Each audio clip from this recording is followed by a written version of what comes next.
बच्चों हम लोग चैप्टर पढ़ रहे थे कौन सा, S block elements. S block elements में फर्स्ट ए ग्रुप में क्षारीय धातुओं या एल्कली मेटल्स और सेकेंड डे में एल्कली अर्थ मेटल्स इसको रखा गया था। इसी के अंतर्गत जो एल्कली मेटल्स हैं, क्षारीय धातुएं हैं फर्स्ट ग्रुप की, फर्स्ट ए ग्रुप की, उसी को हम लोग डिस्कस कर रहे थे। तो क्षारीय धातुओं के क्या गुण होते हैं, क्षारीय धातुओं के जो यौगिक होते हैं, कंपाउंड होते हैं, उनके क्या गुण होते हैं, उनको हम लोग पढ़ चुके थे। और इसके पश्चात लिथियम के एनामेलस कैरेक्टर्स, जो असंगत गुण होते हैं लिथियम के, उसको पढ़ा था। और इसके बाद लिथियम और मैग्नीशियम में डायगोनल रिलेशनशिप, विकर्ण संबंध जो होता है, उसके बारे में डिस्कस किया था। अब इसी क्रम में आगे बढ़ते हैं। आज हम लोग पढ़ते हैं सोडियम हाइड्रोक्साइड कैसे बनाया जाता है। तो सोडियम हाइड्रोक्साइड बनाने की कई विधियां हैं। उसी के अंतर्गत एक विधि है नेल्सन विधि। नेल्सन विधि द्वारा हम लोग सोडियम हाइड्रोक्साइड बनाते हैं। अब नेल्सन विधि में क्या होता है, एक आयताकार स्टील का बॉक्स होता है और उसी के अंदर एक जालीदार यू के आकार की ट्यूब होती है जो कि कैथोड का काम करती है। और इसी जालीदार स्टील की जो गेज होती है, उसी के अंदर एस्बेस्टस की अस्तर होता है। स्टील की जो गेज होती है छिद्रदार, उसी के अंदर एस्बेस्टस का अस्तर होता है। और उसके अंदर केंद्र में ग्रेफाइट का एनोड होता है, ग्रेफाइट का एनोड। और इसके पश्चात इसमें धारा प्रवाहित करते हैं और नीचे से भाप, गर्म पानी की वाष्प प्रवाहित करते हैं, जिसके परिणाम स्वरूप और ऊपर से इसमें ब्राइन क्या होता है, नमक NaCl के 10% सोल्यूशन को ब्राइन कहते हैं। ये हिंदी में लिखे हैं ब्राइन, चाहे इंग्लिश में। ब्राइन क्या होता है, नमक का घोल होता है जिसमें 10% नमक के विलयन को, NaCl के विलयन को ब्राइन कहते हैं। ये 10% जो नमक का विलयन होता है, इसमें 10% NaCl और 90% पानी होता है। इसी को हम 10% NaCl सोल्यूशन कहते हैं या ब्राइन कहते हैं। तो इसका इसमें इस्तेमाल किया जाता है। तो इस प्रकार से इसमें किस बनाया जाता है, तो देखें कि इसमें एक ये आयताकार बॉक्स है। इस बॉक्स के अंदर ये एक जालीदार यू के आकार की ट्यूब है। ये स्टील गेज कैथोड होती है, जो कैथोड का काम करती है। ये कैथोड से जुड़ी हुई है, ठीक है ना, -MV लिखा है, मतलब कैथोड से जुड़ी हुई है।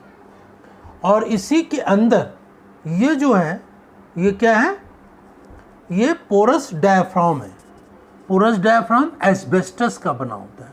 एस्बेस्टस एक पदार्थ होता है जो कि कैसा होता है, छिद्रयुक्त होता है। पोरस माने छिद्रयुक्त। ये डायफ्राम क्या होता है, डायफ्राम का मतलब जो दो चीज़ों को अलग करता है, दो किसी भी चीज़ को दो भागों में बांटता है, उसे डायफ्राम कहते हैं। तो ये एस्बेस्टस का जो अस्तर है, जो कि स्टील गेज के अंदर लगा हुआ है, ये एस्बेस्टस का अस्तर पोरस डायफ्राम होता है। पोरस माने छिद्रयुक्त, डायफ्राम जो दो कक्षों को, इस और ये कक्ष और इस कक्ष को डिवाइड करता है, बांटता है। और इसमें क्या होता है, ऊपर की तरफ जो अंदर का चैम्बर है, इससे एक ट्यूब निकली होती है, जिससे कि जो बेकार का ब्राइन होता है, स्पेंट लाइक, वो बाहर निकल जाता है। यहाँ पर इसी में जो अंदर का ट्यूब है इसमें एक ग्रेफाइट की रॉड पड़ी हुई है। ये क्या है? ग्रेफाइट की रॉड है जो कि एनोड का काम करती है। ये प्लस VE लिखा है, पॉजिटिव, प्लस EV मतलब कि पॉजिटिव है, और ये ग्रेफाइट की छड़ है जो एनोड का काम करती है, पॉजिटिव।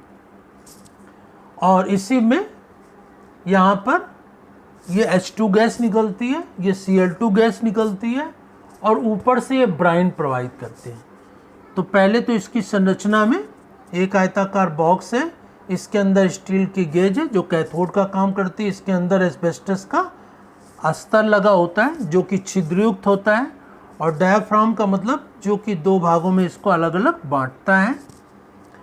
अब इसमें क्या होता है, यहाँ से ब्राइन प्रवाहित करते हैं, ब्राइन इसके अंदर आता है और इसमें धारा प्रवाहित करते हैं। अब देखिए यहाँ पर डायाफ्राम के अंदर की तरफ एनोड लगा है, पॉजिटिव चार्ज है इस पर, एनोड लगा है, तो ये क्या होगा? Anode chamber. और इस डायाफ्राम के बाहर की तरफ ये जाली लगी हुई है स्टील की जो कि कैथोड का काम करती है, तो ये कैथोड चैम्बर है, ये कैथोड चैम्बर है और ये एनोड चैम्बर है। तो डायाफ्राम यहाँ पर इस पूरे सिस्टम को दो भागों में बांट रहा है, इसीलिए इसको नाम दिया गया डायाफ्राम। छिद्रयुक्त होता है तो इसलिए पोरस बोल दिया गया। और इसको जो डायाफ्राम एस्बेस्टस का बना हुआ है, तो इसके अंदर की तरफ यहाँ से ब्राइन प्रवाहित की जाती है। ब्राइन का मतलब 10% NaCl के विलयन को ब्राइन कहते हैं। तो जब इसमें ब्राइन प्रवाहित की जाती है, धारा प्रवाहित की जाती है, और यहाँ से जल वाष्प प्रवाहित करती है, यहाँ से ये जल वाष्प प्रवाहित की जाती है।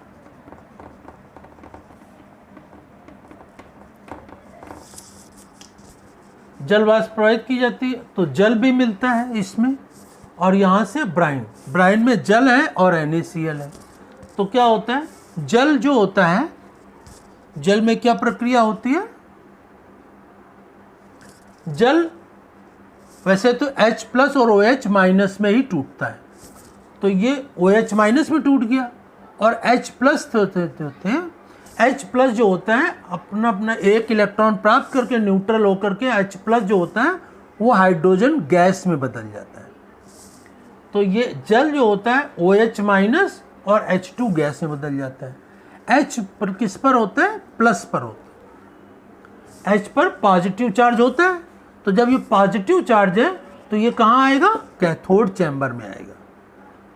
हाइड्रोजन पर प्लस चार्ज होता है और प्लस में टूटेगा, तो ये प्लस होने के कारण ये अपोजिट चार्ज मतलब कि कैथोड चैम्बर में आ जाएगा, और कैथोड चैम्बर से ही ये हाइड्रोजन गैस बाहर निकलेगी। और इसी के पश्चात जो NaCl होता है वो Na+ और Cl- में टूट जाएगा, और Cl- क्या करेगा? दो इलेक्ट्रॉनों को त्याग करके न्यूट्रल होकर के क्लोरीन गैस बना लेगी। तो Cl पर क्या होता है? माइनस चार्ज होता है, तो ये किस में आ जाएगा? माइनस है तो एनोड चैम्बर पे आ जाएगा, प्लस वाले पे, अपोजिट चार्ज पे जाते हैं। जैसे H+ पर होता है तो कैथोड चैम्बर पर आ जाएगा, Cl पर माइनस है तो ये एनोड चैम्बर में आ जाएगी। तो यहाँ से अंदर से एनोड चैम्बर से क्लोरीन गैस बाहर निकलेगी, और इसके पश्चात इसमें क्या होगा कि यहाँ से तो H2 निकल गया और उधर से Cl2 निकल गया। एनोड कैथोड चैम्बर से हाइड्रोजन गैस और कैथोड चैम्बर से क्लोरीन गैस बाहर निकलती है। और इसके पश्चात जो Na+ है और OH- है, Na+ और OH- ये दोनों मिलकर क्या बना लेंगे? NaOH, सोडियम हाइड्रोक्साइड बना लेंगे। और ये सोडियम हाइड्रोक्साइड यहाँ से ये नीचे निकलता जाएगा और यहाँ पर टैंक में नीचे एकत्रित होगा सोडियम हाइड्रोक्साइड। तो इस प्रकार से नेल्सन सेल के द्वारा सोडियम हाइड्रोक्साइड किस प्रकार से बनता है। तो यहाँ ब्राइन आता जाता है, क्लोरीन गैस यहाँ से निकलती है क्योंकि इस पर माइनस चार्ज है तो एनोड चैम्बर से निकलेगी, हाइड्रोजन पर प्लस चार्ज है तो ये कैथोड चैम्बर से निकलेगा। और इसके पश्चात ब्राइन यहाँ पर जल टूटेगा और NaCl दोनों टूटेंगे, तो जल का OH और NaCl का N+ मिलकर के सोडियम हाइड्रोक्साइड बना लेंगे और ये नीचे पर आ जाएगा। यहाँ पर ये पोरस है तो ये छन छन करके नीचे आता रहेगा, तो यहाँ पर सोडियम हाइड्रोक्साइड और NaCl दोनों प्राप्त होंगे। तो इसमें क्या होगा, जब NaCl सोडियम हाइड्रोक्साइड और सोडियम क्लोराइड दोनों प्राप्त हो रहे हैं तो दोनों को कैसे अलग किया जाएगा, तो इस मिश्रण में सोडियम हाइड्रोक्साइड और NaCl दोनों हैं, तो दोनों को पृथक करने के लिए इसमें प्रभाजी क्रिस्टलन, प्रभाजी क्रिस्टलन मतलब कि इसमें फ्रैक्शनल क्रिस्टलाइजेशन करते हैं। फ्रैक्शनल क्रिस्टलाइजेशन का मतलब इन दोनों का जो मिश्रण है उसको गर्म करेंगे, खौला देंगे और फिर धीरे धीरे ठंडा करेंगे। ठंडा करने पर क्या होगा, NaCl क्रिस्टलाइज हो जाएगा और इसके क्रिस्टल को हम छान करके अलग कर देंगे, तो सोडियम हाइड्रोक्साइड अलग हो गया और NaCl अलग हो गया। तो इस प्रकार को हम NaCl और NaOH सोडियम हाइड्रोक्साइड और NaCl के मिश्रण में से इसको प्रभाजी क्रिस्टलन द्वारा एक दूसरे से पृथक कर लेते हैं। तो इस प्रकार से नेल्सन सेल द्वारा किस प्रकार से सोडियम हाइड्रोक्साइड बनाया जाता है, ये हमने आप लोगों को आज हम लोगों ने डिस्कस किया। नेल्सन सेल में सोडियम हाइड्रोक्साइड बनाया जाता है, ध्यान रखिएगा। और इसमें बाई प्रोडक्ट के रूप में दो गैसें भी प्राप्त होती हैं, हाइड्रोजन गैस और क्लोरीन गैस। तो जैसे क्लोरीन गैस पढ़ेंगे तो क्लोरीन गैस पढ़ने में भी वहाँ पर भी नेल्सन सेल पढ़ना होगा, क्योंकि क्लोरीन गैस 20 से बनती है, हाइड्रोजन गैस बनती है। तो नेल्सन सेल के द्वारा अगर जो हाइड्रोजन गैस बनाने को आए तब भी ये बना सकते हैं, क्लोरीन गैस बनाने को पूछा जाता है तो ये भी बना सकते हैं, और ये सोडियम हाइड्रोक्साइड बनाया जाता है तो भी बना सकते हैं। तो ये एक सामान्य प्रोसेस है नेल्सन सेल, जिसमें आयताकार बॉक्स में स्टील का गेज का कैथोड लगा होता है, उसके अंदर एस्बेस्टस का सच्छिद्र या पोरस डायाफ्राम लगा होता है और उसके अंदर ग्रेफाइट का एनोड रॉड लगी होती है जो कि पॉजिटिव होती है, और उसके अंदर एस्बेस्टस के अंदर जिसमें कि रॉड लगी हुई है, ये क्या है, एनोड चैम्बर है। और ये इसके क्या है, ये जो स्टील की ट्यूब है छिद्रदार, ये कैथोड का काम करती है, तो ये कैथोड चैम्बर होता है। तो एनोड चैम्बर में क्या करते हैं, ब्राइन नमक के विलयन को प्रवाहित करते हैं, विद्युत धारा प्रवाहित करते हैं और यहाँ से जलवाष्प प्रवाहित करते हैं, तो जल टूट जाता है H+ और OH- में, और Na सोडियम क्लोराइड Na+ और Cl- में टूट जाता है। और इसमें H+ जो होता है वो किस में आ जाता है, कैथोड चैम्बर में, और HH मिल करके H2 गैस बाहर निकल जाती है। Cl पर माइनस चार्ज होता है तो वो एनोड चैम्बर में आ जाती है और क्लोरीन गैस बाहर निकलती है, और सोडियम Na+ और OH- ये मिल करके सोडियम हाइड्रोक्साइड बना लेते हैं, तो नीचे सोडियम हाइड्रोक्साइड प्राप्त हो जाती है। और सोडियम हाइड्रोक्साइड और NaCl सोडियम क्लोराइड, इनके मिश्रण में से दोनों को अलग करने के लिए क्या करते हैं, इनका प्रभाजी क्रिस्टलन या फ्रैक्शनल क्रिस्टलाइजेशन कर लेते हैं, जिसके परिणाम स्वरूप क्या होता है, NaCl अलग हो जाता है, क्रिस्टलाइज होकर सोडियम हाइड्रोक्साइड प्राप्त हो जाता है। तो प्रभाजी क्रिस्टलन या फ्रैक्शनल क्रिस्टलाइजेशन किसका करते हैं, जब दो पदार्थ ऐसे मिले हों जिनके गलनांक अलग अलग हो,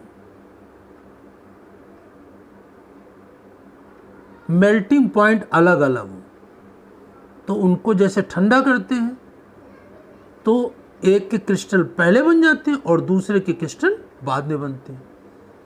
तो इसमें क्रिस्टलाइजेशन के आधार पर, क्रिस्टल बनने के आधार पर एक दूसरे से पृथक कर लेते हैं। तो इस प्रकार से नेल्सन सेल द्वारा सोडियम हाइड्रोक्साइड कैसे प्राप्त करते हैं ये आप लोग अपनी फेयर कॉपी में बना करके नोट करेंगे और इसके पश्चात नेक्स्ट टर्न पर नेक्स्ट टॉपिक को डिस्कस करेंगे।